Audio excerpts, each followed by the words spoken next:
Yo, what's going on? It's your Counsel Poly Rob, and welcome to another episode of my Poly Rob podcast. You know what I'm saying? It's your Counsel Poly Rob. You already know what it is. Make sure you like and subscribe and hit the notifications button in the top right or left-hand corner, whichever one it is. I appreciate y'all rocking with me. We are back with another episode. I want to give y'all a couple of updates before we get into the topic of the day. Now, we've been back to dropping music. Local Astronauts, we've been back to dropping the music that we supposed to be releasing. You know what I'm saying? We have a good year coming up this year with a lot of great projects. So I want y'all to just stay tuned and just stay locked in to everything that we got going.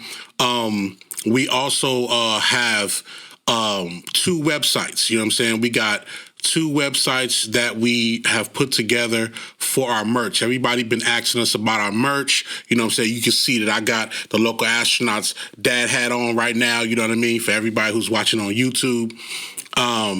And I definitely want to let y'all know that y'all can finally go find the merch, but not just go get the merch. It's also a message behind that. So really quickly, let me get to that. So localkids.shop. That is a website, clothing site for all of the youth, all of the kids, you know what I'm saying, babies, infants, toddlers, kids, young adults, some parents merch too, where you can actually finally have your kids in fashion that means something. You know what I'm saying? Like not just, you know, a bunny or a bear and stuff like that. Like, no, you can actually get some fashion that feels good. You know what I'm saying? That has messaging, that supports our culture and the things that we look for in our culture. You know what I'm saying? Go on the website, localkids.shop. We got a lot of great things on that site. And then, you know, if you're an auntie, if you're an uncle, and you want to get something for your nieces and nephews, or if you're a parent and you want to get something for your kids, like this is the site to go to. This is the site to go to. You feel what I'm saying? I thoroughly make sure that I get my kids some fashion, you know what I'm saying? For birthdays coming up for my nieces and nephews, they will be getting something from Local Kids, you know what I'm saying? We also have some registry things that's coming as well. You know what I mean? We want to be able for people who are getting married or having baby showers, things like that, to be able to use our site as a registry. So we're working on that. Stay tuned. Until then, just go straight to the site and go buy it. Localkids.shop. You know what I'm saying? The second site we have is a site that's dedicated to merch and fashion for creators, you know what I'm saying? Like artists that's dropping albums, you know what I'm saying? Companies that, you know, invest in the energy of the community, things like that. And then also where you can find our Local Astronauts merch as well. That is LA Creative Department, you know, Local Astronauts Creative Department, you know what I mean? And you know what the LA is, the LA, Los Angeles, y'all know what it is. It's, you know, double entendre. We even got the double entendres in our brand name. What y'all mean? Come on, man. This is what we do. LA Creative Department. Make sure you go get your fashion there. It's the website is lacreative.shop. You know what I'm saying? Straight to the point. lacreative.shop. You know what I mean? And you can go get our merch. You know what I mean? Got my dad hat. You know what I mean? I got the bucket hat over here on the side. You know what I'm saying? I got the hold on. Come on, man. What you talking about? We got the coasters, you know what I'm saying? Local Astronauts coasters, you know what I'm saying? Make sure you check that out. You know what I mean? Hold on, let me show the dad hat. You know, my dad hat is kind of worn out, but I'll be rocking it. You know what I'm saying? The dad hat is really, really nice. Go check that out. You know what I mean? Go get that at lacreative.shop. You know what I'm saying? That's what I mean. That's my bucket hat. You know what I mean? I got my dad hat on right now. But we are, you know, making sure that people can support the culture, you know, support our channels, support the things that we've been doing, you know what I'm saying? And also support the music. We have a single out right now, Flea Lord and Local Astronauts featuring Washe Choir, you know what I'm saying? Long Route Home. Go get that on all digital platforms. You know, this is what we're doing, you know what I mean? So those are all of the updates of what I have so far. I appreciate y'all tuning in just on that half. Now, let's get to the topic of the day. Now, y'all know me. I'm a producer. I'm an engineer. So a lot of the music that we put out, I either facilitate it, and help produce it, or produce it myself, or produce it with the team, or record it, you know what I mean? Record majority of it, depending on if we're working with somebody in the studio or if they are taking the music that we have, they record it themselves and they send it back, whatever the case may be. I'm usually the first guy to initiate the music, and I'm usually the last guy to kind of touch it before it goes out. You know what I'm saying? It's partially by design, but partially because I take extra pride in making sure that the quality of it is right, the sound design is where it needs to be, different things like that. You know what I mean? I just like to make sure I double check. You know what I mean? My business partner, Bob Drew, he's very thorough on making sure that we put out elite music as much as we can. As much as we're releasing, we're making sure that the quality of the music is where it needs to be and is stellar. And in the midst of that, the one thing that I've realized was the game has shifted a lot. It's a lot different when it comes to recording music, because artists, especially artists that have something going, that have their careers going in the right direction, they usually sometimes, they record themselves, or they have their own studios and they have their own facilities that they go to lay down their tracks. They might get the idea from you, get the beat from you, but then they say, okay, let me go sit with this, let me go write it, and then I'll record it and I'll send you the files, which is not a problem. You know what I'm saying? However the energy is displayed to get the music done, that's just what it is. But in the midst of that, sometimes, and not all the time, but sometimes you get those situations where somebody didn't record the record the proper way. Somebody didn't take their time or go through the motions to make sure that these vocals were recorded the proper way. And it sucks. I'm not gonna lie. It sucks because as an engineer, especially as a producer, you want to get the best out of the artist. And I know that,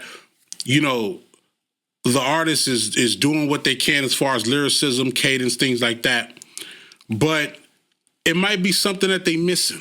Just might be something that they missing. Or it might be something that the engineer's missing that he probably don't even know. A lot of times, certain artists have their friends record them. You know what I'm saying? They might have all the equipment in their house or whatnot, but they don't have an engineer at the moment. So they just tell somebody to go, press the button. Whatever the case may be, I want this episode to be about recording techniques to help you get a better vocal. You know what I mean? Recording techniques to help you get a better vocal. You know what I'm saying? And one more update before I get into this topic. One more update. One more update. If you are an artist, if you're a producer, if you're somebody that's in the music industry and you're listening to this podcast and you do not have my book on Amazon, if you didn't order the book, if you didn't order the paperback book or the ebook, you bugging. I actually have a book that's out right now called Scenarios, Artist Edition. This book is about getting you in the right headspace to make proper decisions in the music industry. And it's a very short book. It's a short read, but it's tips and it's questions that are answered or getting you in the right headspace for you to be able to navigate through the music industry. You know what I'm saying? It's called Scenarios. Type in Scenarios Artist Edition on Amazon.com and get that book, man. Stop playing. A lot of y'all artists be asking me all these questions and everything like that, and y'all didn't even go read the book. A lot of those answers are in the book. Go get it. Scenarios. All right? I actually got some clients that I got to talk to this whole week, and one of my first things that I said was, hey, if you want this consulting session to happen, you got to first go get the book. Go buy the book. Don't ask me no questions and you ain't go get the book. So, rightfully so, man. Go get the book. It's on Amazon.com. It's called Scenarios. You know what I'm saying? The artist edition. Go check it out and let me know what you think. Now, back to this topic. Sorry, I got something in my eye. I'm a realist. I'm not even gonna edit this out. I had something in my eye to get it out. I'm not gonna edit it out. All right. Recording tips from an engineer such as myself. I want to cover this topic because it's not just about artistry.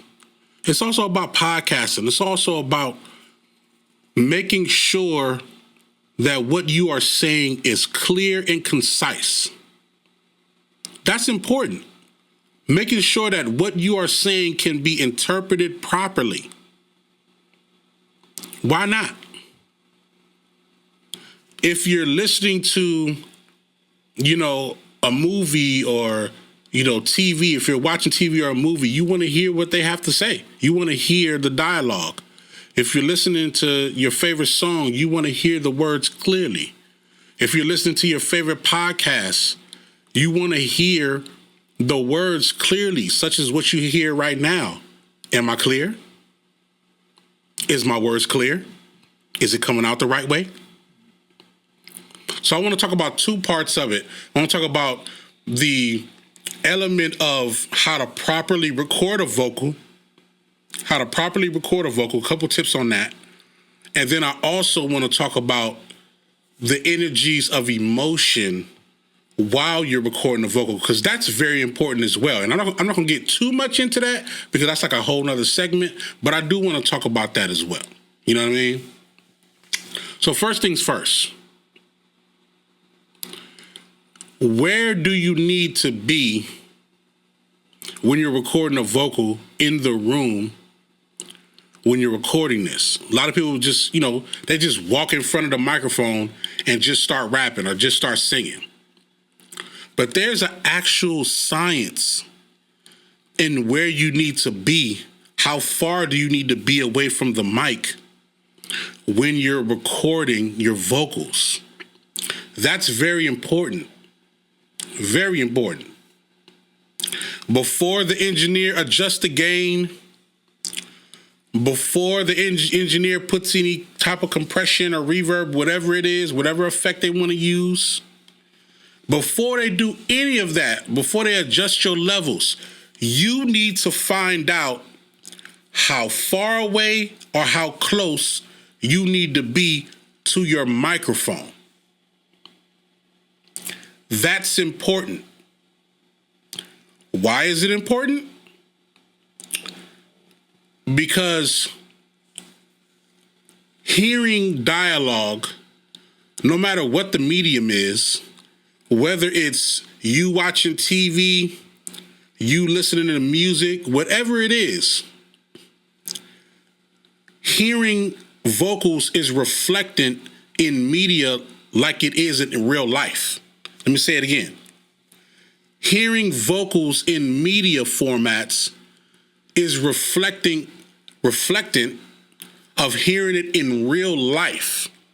For instance, if I'm arguing with somebody and I'm, talking shit to them or I'm yelling and screaming, whatever the case may be, there is a particular distance of where I'm going to be when I want them to feel and hear what I'm saying. I'm going to be probably like a 1 step or 2 steps away when I'm arguing with them, because I want them to feel it. I don't just want them to hear it. I want them to feel what I'm saying. If I'm far away, if I'm half the room away and I'm yelling at them and stuff, yeah, they hearing what I'm saying and they arguing with me back and forth, but they don't feel it. They don't feel it. It's just we going back and forth. They yelling, we going back and forth. Let me step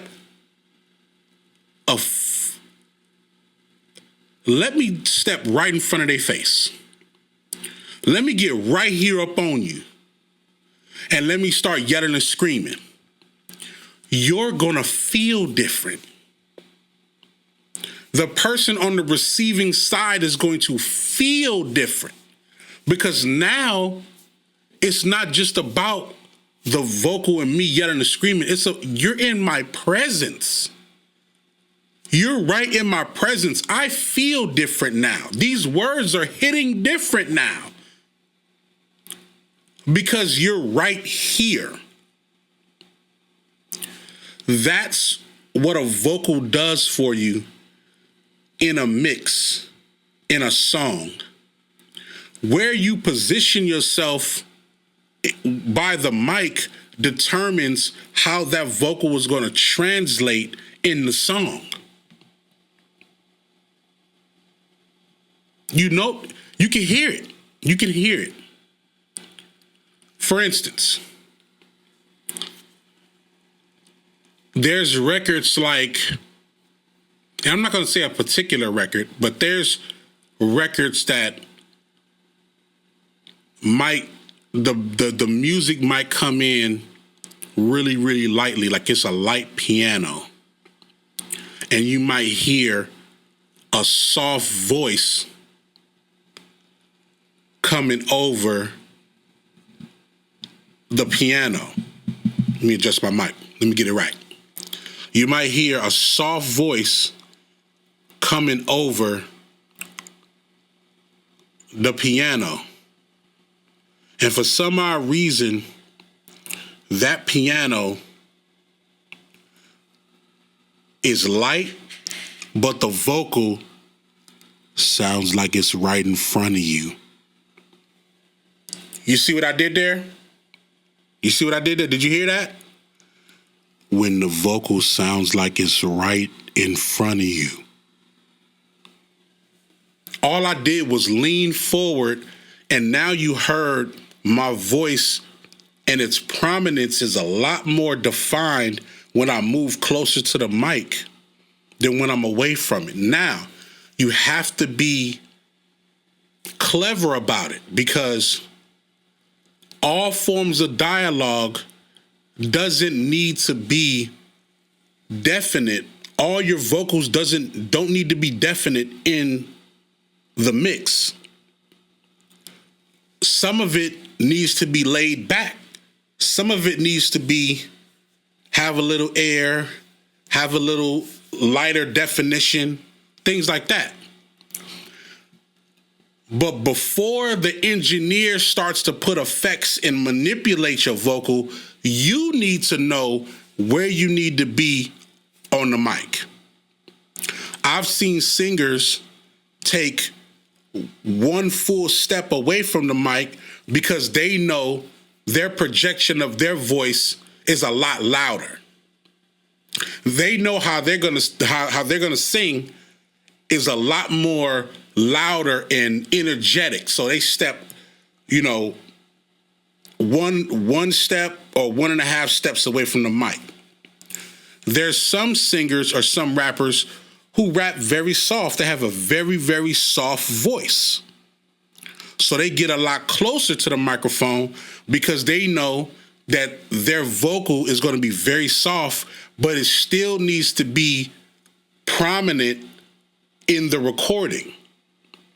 You can have a soft voice, but the soft voice can still feel prominent and in your face. Nothing different than somebody stepping close to you and saying, I love you.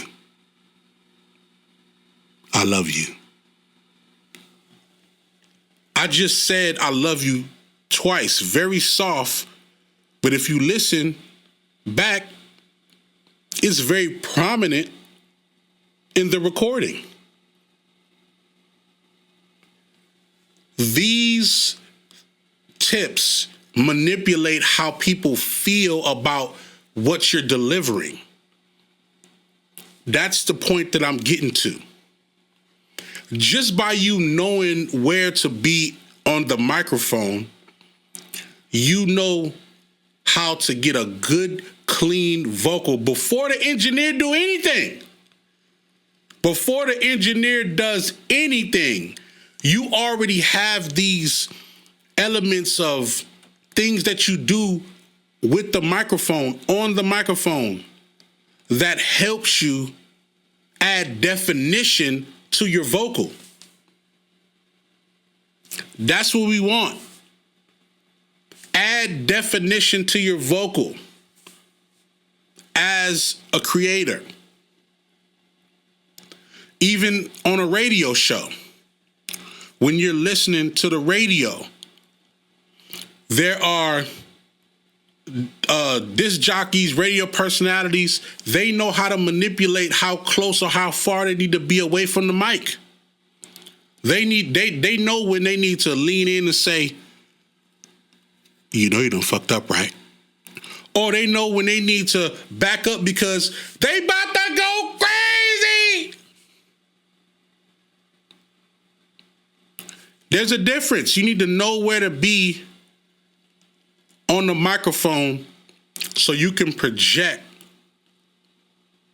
definition, prominence. Your proximity to the mic is what's going to make this thing work. When Nas was rapping One Mic, when he first started his first couple lyrics, when the beat is light, I'm pretty sure he was close to the mic so you can hear his definition. Now, what the engineers did to his voice after that was great. But he knew that if he was far away from the mic, he wasn't going to get that defined vocal that we all so love. You get what I'm saying?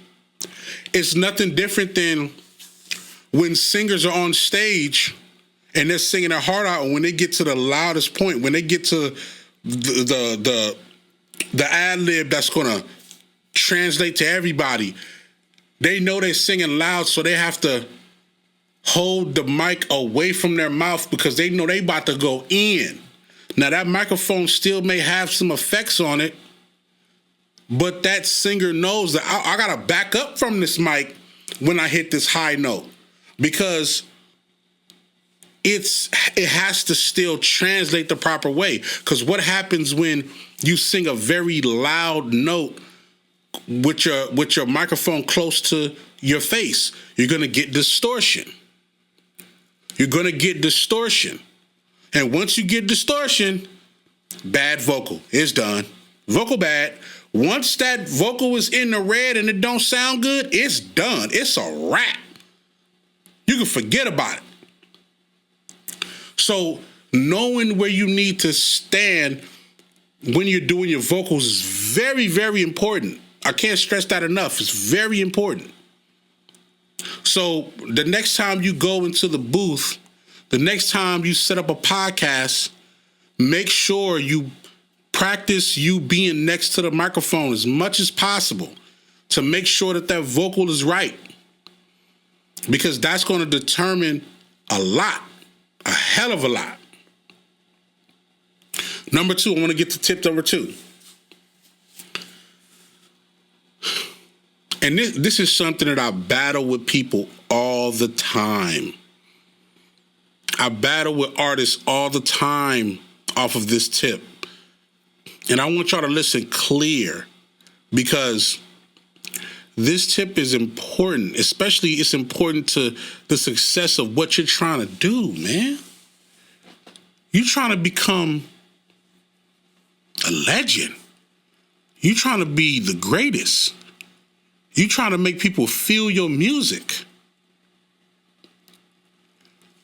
Recording with emotion. Let me say it again. Recording with emotion.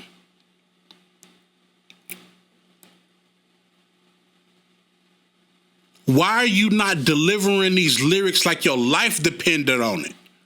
Why are you not doing that? Why are you not delivering these vocals and this fire like it's the greatest thing on earth? You know one thing that upsets me? I know y'all have seen it before. You know one thing that upsets me is an artist that's trying to be an artist or aspiring to be an artist, or maybe have released records already. And when it comes to their own lyrics, their own vocals, they sound flat as shit. They sound flat. No emotion, no feeling, no nothing. They could know the whole verse, but they don't have no feeling in it. But then all of a sudden, oh, you in the club and you hear, you know I'm in the club, VIP, white man down. And that same artist is saying every one of those lyrics with the utmost emotion, exactly how that artist said it. You know how to put the emphasis and emotion on somebody else's record, but you can't do it for your own? You can't find your own emotions and energy in your own music? But when Tupac come on, you know how that's supposed to go off top. I don't understand that. I do not understand that for the life of me. How is it you know all the emotions of how somebody else's record is supposed to be delivered, but you can't find your own emotions and own flavor and energy and passion in your own lyrics? So now when you rapping your song, you like, I'm in the club, what's up with that? You gotta record with emotion. The best artists do it. The best artists that record with emotion, they know how to translate their vocals, their language, their cadence, their energy. They know how to translate that to the fans. The one thing that you can for sure know is that even if a listener doesn't know your actual words, they can feel what you own. They can feel what's coming through the speakers. Case in point, going overseas and listening to your music being played overseas. These people don't even speak your language, but they can rap and recite every single lyric with the same emotion that you do, and they don't even know your language. They don't even know what this stuff mean, but the emotion is there. The emotion is there. Did Nelly do the hook like, andale, andale, mommy, E-I, E-I, uh-oh, it's popping tonight? Or did he do it like, andale, andale, mommy, E-I, E-I, uh-oh, what's popping tonight? You see the difference? You see the difference? Record your vocals with emotion. Have you guys ever done this? As an artist, have you ever done this? Have you ever wrote down your lyrics, right? Look at your lyrics, line for line, bar for bar, and ask yourself, how would I say this particular line? How would I say this particular bar? If I was just saying it in real life, how would I be saying this line? So however you would say it in real life, translate some of that emotion into the vocal. One artist that does that exceptionally well is Jay-Z, and you don't even realize it. Jay-Z is very, very excellent at exuding proper emotion and elements of conversation in his lyricism, but you don't even know it. Because just like Busta Rhymes puts proper energy into his recording. And I'm not saying don't do that. Do that too. Put the right energy. But what Jay-Z does is he puts natural elements of conversation and cadence. Even his cadence has a level of a conversational piece. Let me explain. on Song Cry, right? His lines where he say, I know my part of living was whack, but you don't get a nigga back like that. You know what I'm saying? Then he says something to where, I forgot the line. You don't just pick up and leave me sick like that. Like these lines, the way he says them, he says it as if he's having a conversation. So he say, I know my part of living was whack. You don't get a nigga back like that. You don't just pick up and leave me sick like that. You don't throw away what we have just like that. I was just fucking them girls. I was gonna get right back. That's how you would say it in the midst of the conversation when you're talking to your girl. When you're talking to your girl, you would literally say, she don't mean nothing to me.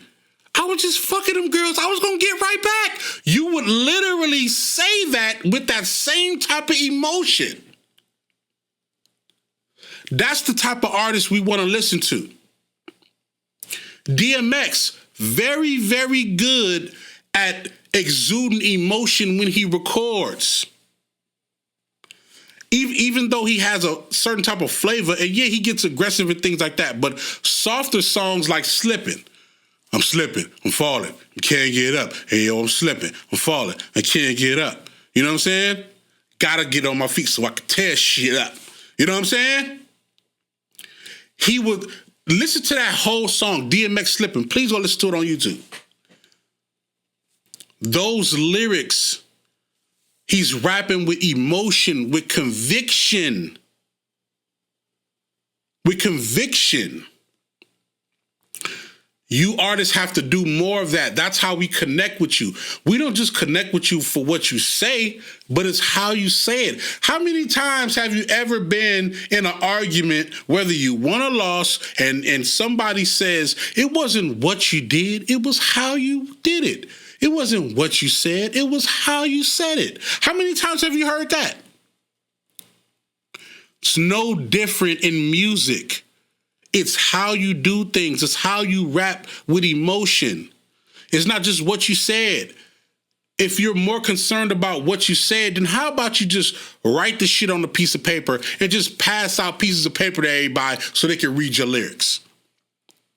But if you want them to catch the emotion in what's going on, then put it in the vocal, rap it with emotion, and give us the music.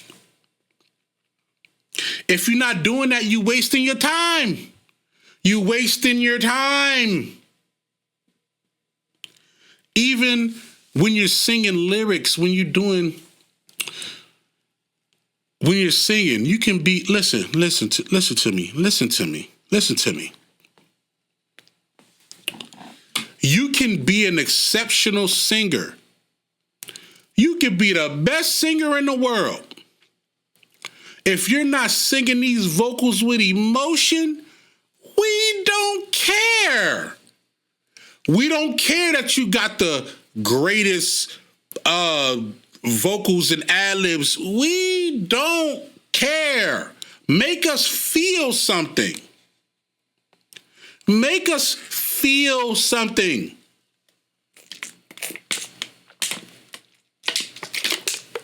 Sorry, I had to get some water real quick. Sorry about that.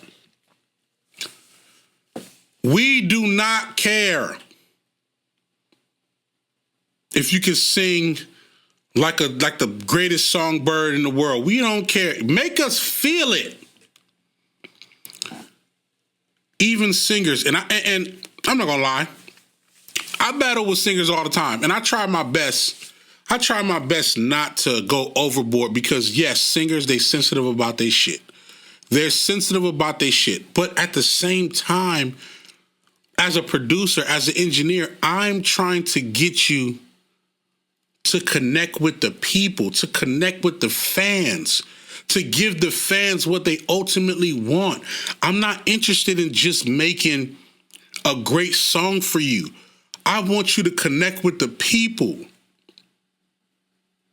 There's some singers who want to put in an ad-lib or a run or a particular vocal or a harmony. They want to put it in there because sonically it sounds good. I get it. Sonically, it sounds good to you, so you want to add that.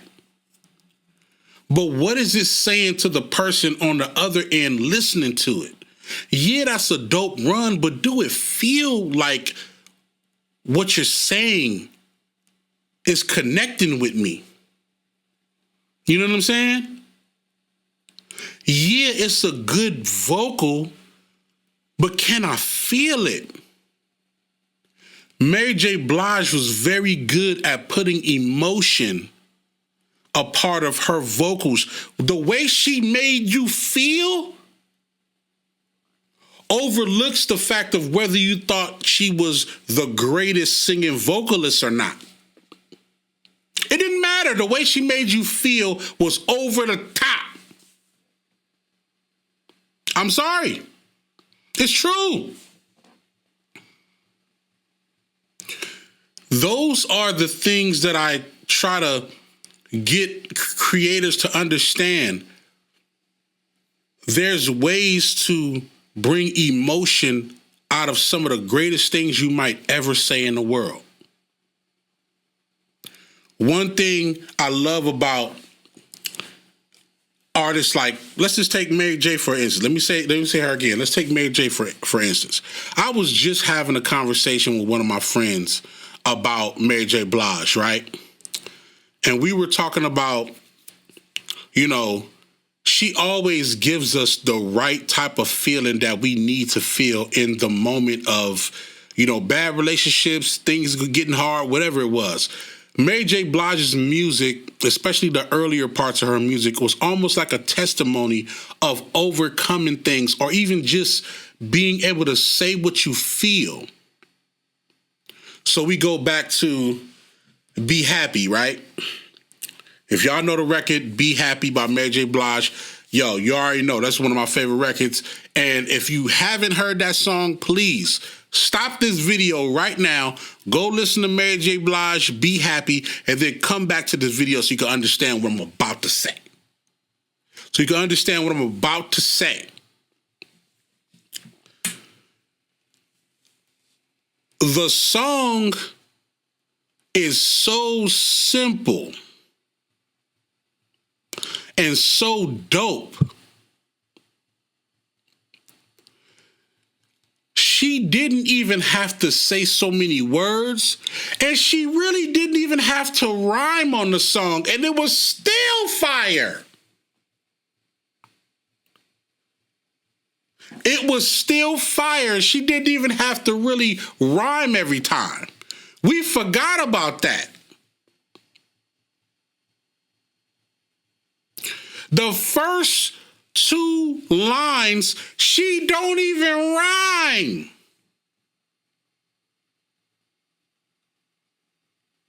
And it's that fire. Matter of fact, the beat go on for like 12, 16 bars first before she even say anything.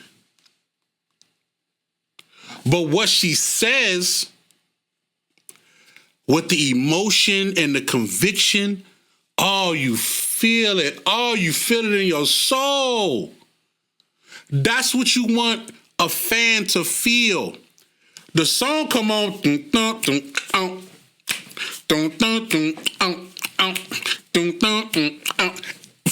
12, 16 bars. Then it start to rise with the pads.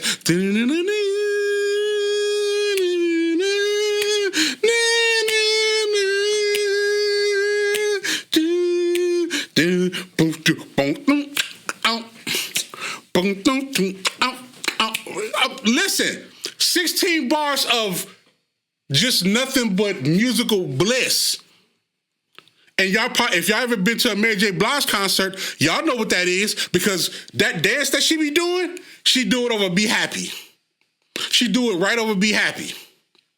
And then all you hear is, how can I love somebody else if I could love myself enough to know? It don't rhyme, but it's fire. It don't rhyme, but it's fire. the emotion in the vocals, the feeling, the energy, connect with the music. That's important. Why are y'all not doing that? Creators, especially young creators, y'all be so fixated on, I gotta get this note right. I gotta get this right. That's cool and all. But how about you get your emotion right? How about you get your feelings right? You singing about, why did you do me like that? Whatever it is, I ain't got no vocals, but I'm just saying. Why did you do me like that? It don't sound like you trying to sing it. It don't sound like you saying, why did you do me like that? Find the medium in between that. That's important. That is important. Find the medium between emotion and a good singing vocal. The best know how to do it. Whitney Houston. I was just listening to My Love Is Your Love. Oh my God. I'm not gonna lie, that record makes me cry. It makes me cry. I'm not gonna lie to you. Let me tell you why. That is one of the lightest, the lightest, lighthearted records that Whitney Houston has ever sung. Towards the end, she gets strong on her vocals, but for the most part, the majority of the song is very, very light. And if anybody knows, anybody listen to Whitney Houston's music, the strength in her voice is just as good as the subtleness in her voice. And that song is just, it's light and it's beautiful, and it's with so much emotion and just a couple of lines. And I think Wyclef produced it. I think he co-wrote it too. And when I tell you that song is so beautiful, it's light and it's beautiful. It's just the first couple of lines. What she say? She say,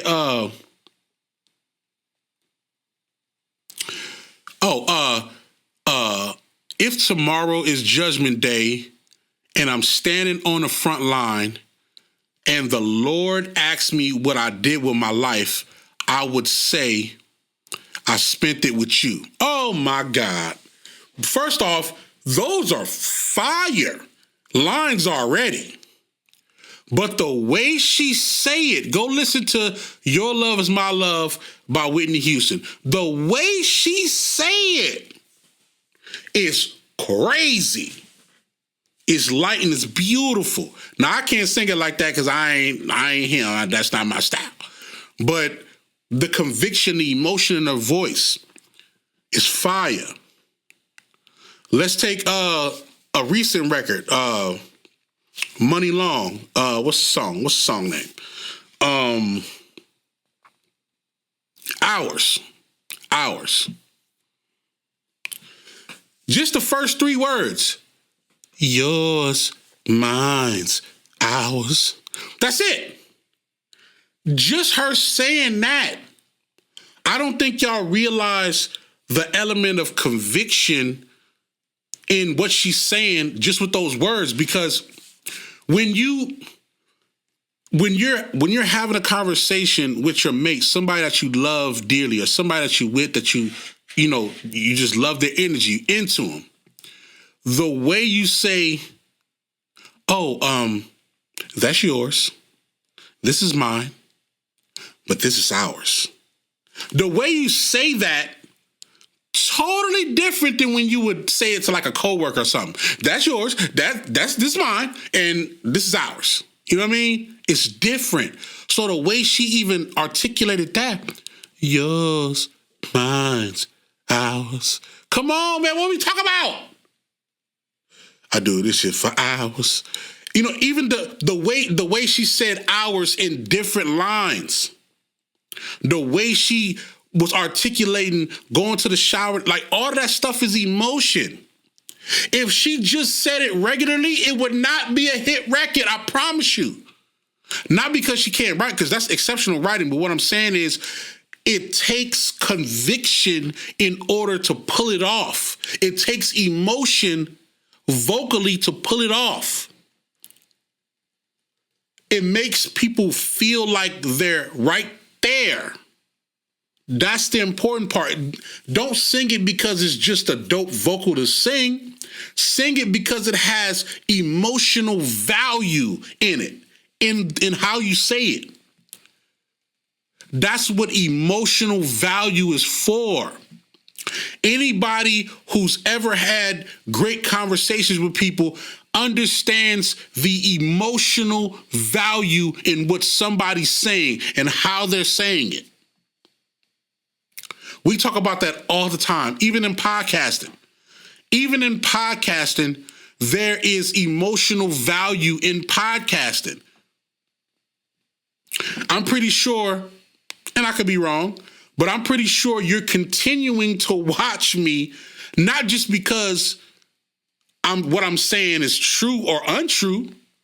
You're watching me because you know that I'm dead serious and passionate about what I'm talking about right now. I've lived it. You're not just watching me just because it's a good podcast. You watching it because you know when I say something, I'm just as convinced with the emotion and passion as anybody else. That's emotional value. Use that in your music.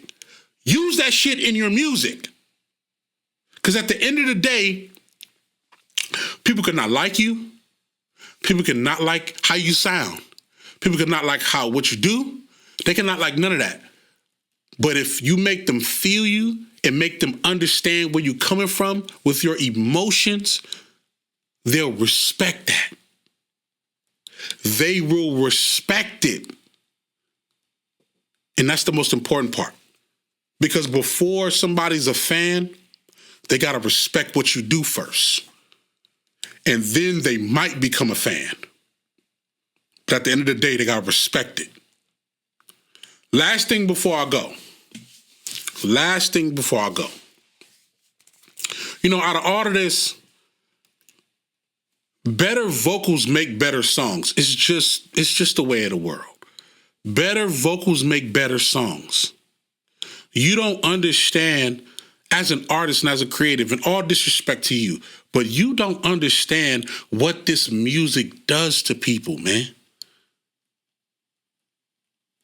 Us as creators, artists, producers, engineers, we change lives.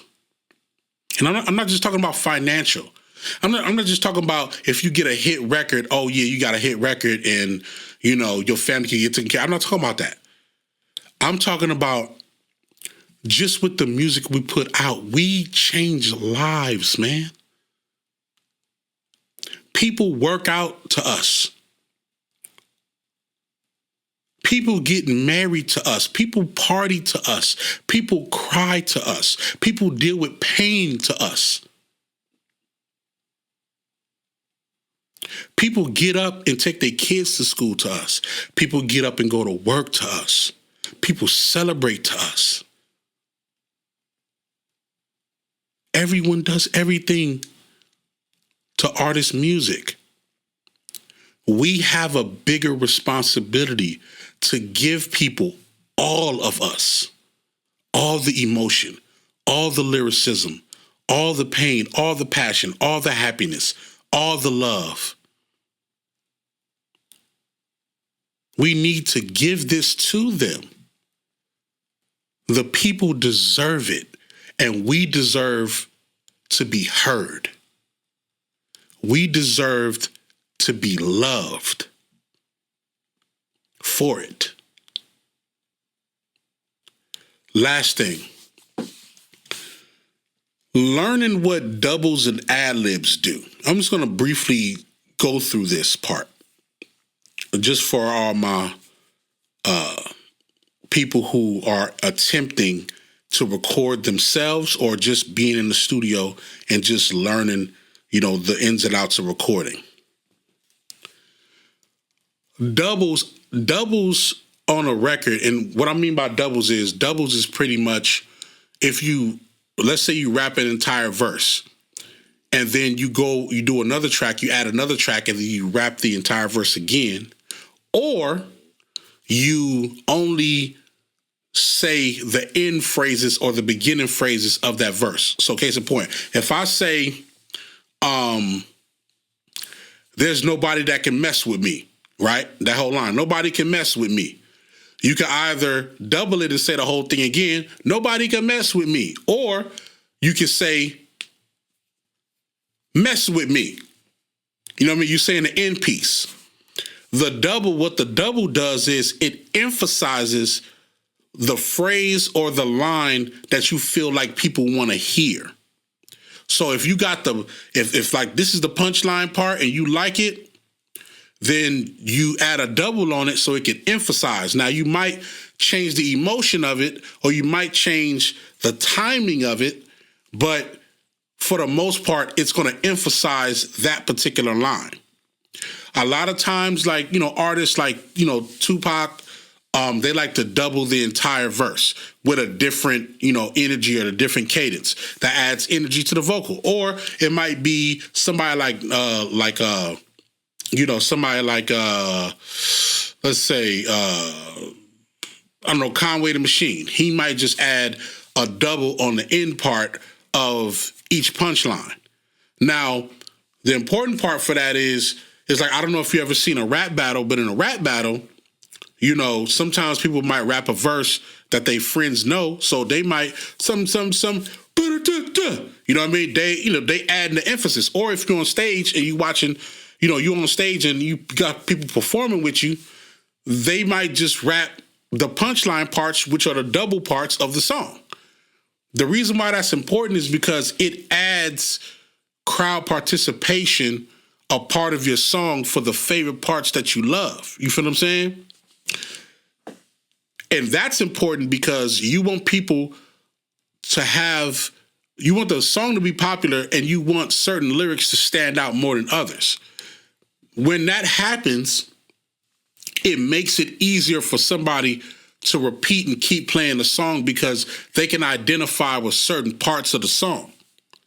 Doubles are important because I treat doubles as if they're the person on stage that's helping me recite these lyrics by doubling the parts that I feel like is important for people to hear.